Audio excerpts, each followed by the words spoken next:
Good morning, good morning, good morning, good morning. Grace and peace from God the Father through our Lord Jesus Christ. Today's wisdom will be coming from the Gospel of Matthew, chapter number 2, verse number 10. And it reads thusly, when they saw the star, they rejoiced with exceedingly great joy. Today I want to talk about stars or wonders, stars are bright. His stars.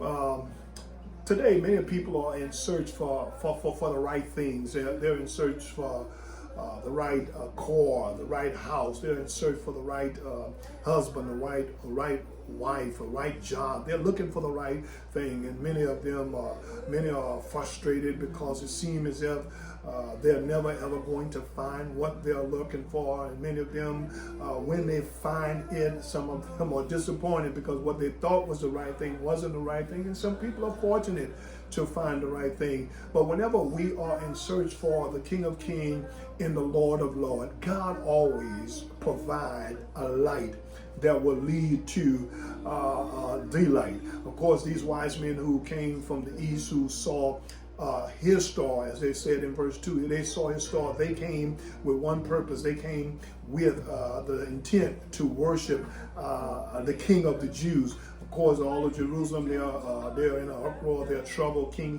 Herod is troubled, and he called the priests and the scribe. They let him know that according to Micah, that in Bethlehem he shall be born, the house of bread, the bread of life would be born, pointed to him. And of course he called those Magi, the astrologer, and wanted to know what time they seen this star. And they told him, and he pointed them to Bethlehem, but yet he didn't go worshiping him himself. The moment they left out, they saw the star. And when they saw the star, they rejoiced. They rejoiced with exceedingly great joy. Why they rejoiced? They rejoiced because the stars was going to lead them to the light. Of course, people of God, we are in the church, and so unfortunate that we have become a church, a world of entertainers. And of course, people see the stars that they don't ever see the light.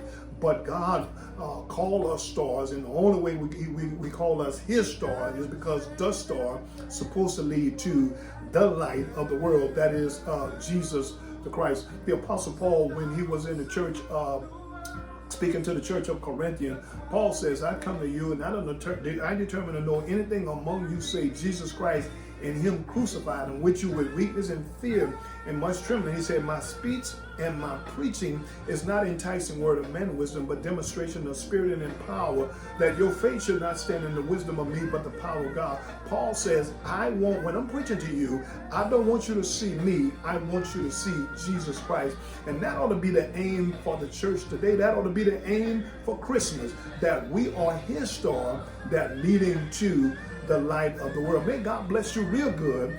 May God be gracious unto you, smile upon you, and give you peace. That's my prayer for you and your family today. Stars are wonders, stars are bright. His star.